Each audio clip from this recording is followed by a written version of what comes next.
নমস্কার। অনুরাগের ছোঁয়ার আজকের পর্বের রিভিউ নিয়ে বাংলা সিরিয়াল সমাচার পৌঁছে গেছে। আজকের পর্বের রিভিউতে শুরুতেই দেখা যাচ্ছে সুদীপা তো কাঁদছে, পরমা তাকে সামলে ওকে বলে বাইরে আসতে। এরপরে তার পিসি সুদীপার কাছে গিয়ে সুদীপাকে সামলাতে থাকে। আর ওদিকে আদিত্য মানে মেয়ের পিসিকে বলছে, সুদীপার পিসিকে, যে সুদীপার তো আপনি ছাড়া কেউ নেই আর আপনার সুদীপা ছাড়া কেউ নেই, তাই আপনি আমাদের সঙ্গেই চলুন। তখন বলছে যে এখন তো তুমি ওর আপনজন। তখন হাত জোর করে রিকোয়েস্ট করে যে আপনিও চলুন ওর সঙ্গে, তাহলে ওর ভালো লাগবে। তো ওর পিসিকেও নিয়ে যেতে চাইছে। তো সেই মতো করে তারা এবার বিদায় হচ্ছে, সবাই মিলে এবার বেরোবে। তো গ্রামের লোকজনও বলে দিচ্ছে ওকে দেখো বাবা, মানে ওর তো আর কেউ রইলো না, তো ওকে তুমি দেখো একটু, ও যাতে ডাক্তার হতে পারে, এইভাবে সবাই মিলে বলে দিচ্ছে। সঞ্চারী এদিকে মনে মনে বোর ফিল করছে। ও বলছে কতক্ষণ যে আর এই নাটক চলবে, আগে বেরিয়ে তাহলে লাভটা কি হলো। তো এরপরে সবার সাথে কথাবার্তা হওয়ার পর তারা কিন্তু গাড়ি করে রওনা হয়ে যায়। সুদীপা তো কেঁদেই যাচ্ছে, বাবার জন্য তার মনটা খারাপ। এক গাড়িতে মানে আদিত্য গাড়ি চালাচ্ছে আর সুদীপার সাথে পরমা বসেছে সুদীপাকে সামলানোর জন্য। আর ওদিকে দেখা যাচ্ছে যে একজন বয়স্ক মহিলা, সে সুদীপার ছবি দেখছে আর বলছে যে সে নাকি সুদীপা নাকি তার নাতনি। তো সেই বয়স্ক মহিলা আর কেউ নয়, সে হচ্ছে কুন্তলা, সেনগুপ্ত পরিবারের একটা জিন, মানে একজন এখনো বেঁচে আছে। তো তাকে মারতে হবে। তো সেই উদ্দেশ্য নিয়ে সে এখনো বেঁচে আছে, যে তার সৎ ছেলের মেয়ে সে।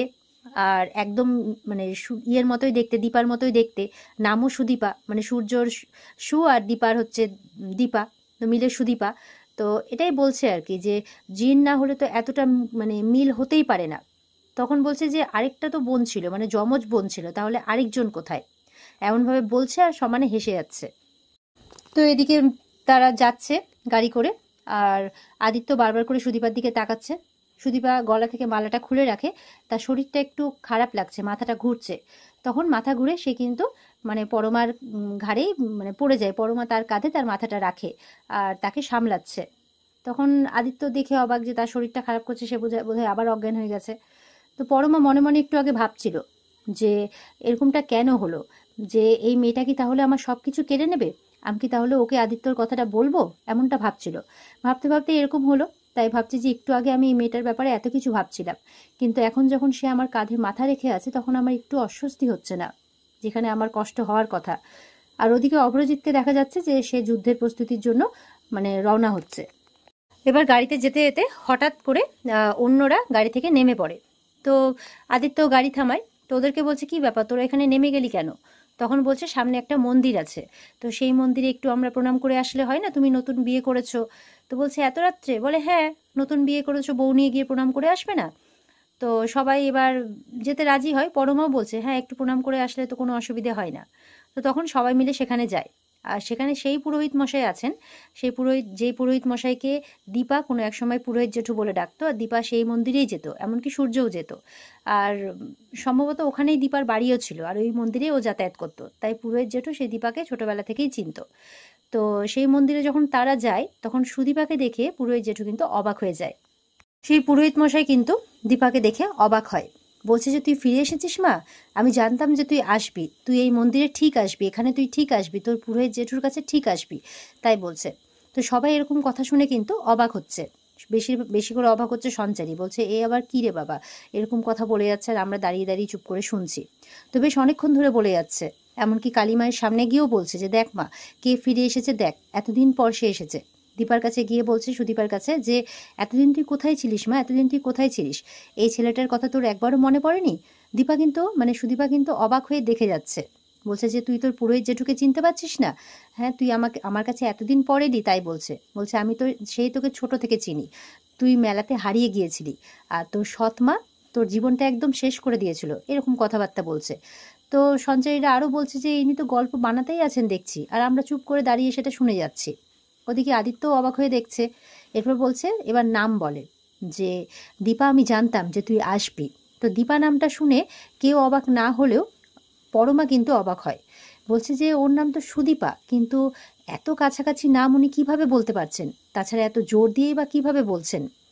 তো অন্যান্য পুরোহিত মশাইরা বলছেন যে কিছু মনে করবেন না, ওনার বয়স হচ্ছে তো, মানে বুঝতেই পারছেন। সঞ্চারী বলছে না না, সে আপনি না বললেও আমরা বুঝতে পারছি। তো দীপা মানে সুদীপা বলছে, আমি দীপা নই, আমার নাম দীপা নয়, আমার নাম সুদীপা। বলে, না তুই দীপা, তুই সুদীপা হতেই পারিস না, তুই দীপা, আমি জানি তুই দীপা, এভাবে বলে যাচ্ছে। তখন অন্যান্য পুরোহিতরা কিন্তু ওনাকে ধরে নিয়ে যান, যে না উনি তো একই কথা বলেই যাচ্ছেন। আর ওনাকে নিয়ে যাওয়ার পর অন্য একজন পুরোহিত বলছেন, আপনি কিছু মনে করবেন না, আসলে ওনার বয়স হচ্ছে তো, তবে উনি মাঝে মধ্যেই কিন্তু পুরোনো দিনের কথা বলেন, আমরা নিজেরাই কিছু বুঝতে পারি না, তবে উনি কিন্তু খুব শান্তশিষ্ট, খুব ভালো ব্রাহ্মণ উনি, তাই বলছেন। কিন্তু আজকে যে হঠাৎ করে এরকমটা কেন করলেন, সুদীপা কিন্তু কিছুক্ষণ ধরে দাঁড়িয়ে ভাবছে ওনার কথা। তারপরে আবার সবাই বলাতে মন্দিরের ভেতরে যায়, আর অন্য পুরোহিত মশাইয়ের বলাতে মানে তাদের আরতি করতে বলছে নবদম্পতিকে একসাথে, তো সেই মতো করে তারা আরতি করতে থাকে। পরমা ঠাকুরের কাছে প্রার্থনা করছে মনে মনে, যে আমার তোমার কাছে কিচ্ছু চাওয়ার নেই মা, মানে তোমার কাছে কি চাইবো আমি কিচ্ছু বুঝে পাচ্ছি না, তুমি শুধু আমাকে শান্তি দাও, আমি শুধু একটু শান্তি পেতে চাই, তাই বলছে। এরপরে দীপা যখন আরতি করছে তখন পরমাও গিয়ে ধরে, তো একসাথে দুই বোন মিলে মায়ের কাছে আরতি করছে। এদিকে আদিত্যর বাড়িতে কিন্তু সবাই অপেক্ষা করছে, কারণ ওরা বলেছে ভোর ভোরে ঢুকে যাবে, কিন্তু এখনো পর্যন্ত ঢুকছে না। তো আদিত্যর বাবা বলছে, বৌদি তুমি চিন্তা করো না, বড় মায় বেশি চিন্তা করছে, চিন্তা করো না, ওরা তো বলেছে এক্ষুনি ঢুকে যাবে। তো বলতে না বলতেই কিন্তু একে একে ঢুকতে শুরু করে সবাই। ফার্স্টে ভাই বোনরা ঢুকছে, তো ওদেরকে দেখে বলছে যে কি ব্যাপার রে, তোরা আসলে, আদিত্য কোথায়? তখন পরমাও ঢোকে। তখন কিছুক্ষণের মধ্যে দেখা যাচ্ছে আদিত্য এসছে সবার আগে।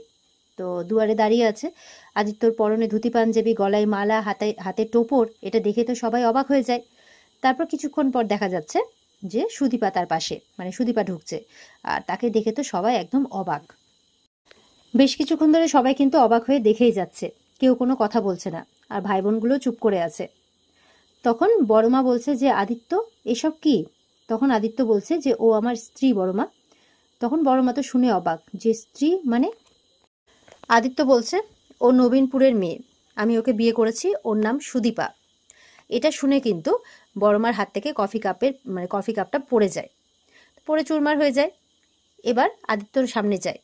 আদিত্য তখন বলছে যে আমি তোমাকে সবকিছু পরে বুঝিয়ে বলবো বড়মা, তুমি সবার আগে কথাটা বলতে যাবে কি? ঠাস করে একটা চড় মারে আদিত্যকে। সবাই তো দেখে অবাক হয়ে যায়।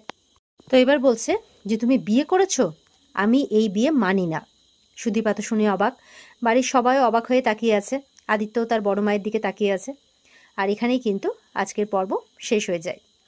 তো এই ছিল আজকের পর্বের রিভিউ। ভালো লেগে থাকলে অবশ্যই কিন্তু আমাদেরকে কমেন্ট করে জানাবে, আর আমাদের সাথে জুড়তে চ্যানেলকে সাবস্ক্রাইব অবশ্যই করবে। দেখা হচ্ছে তোমাদের সাথে আগামীকালকে নতুন পর্বের রিভিউ নিয়ে।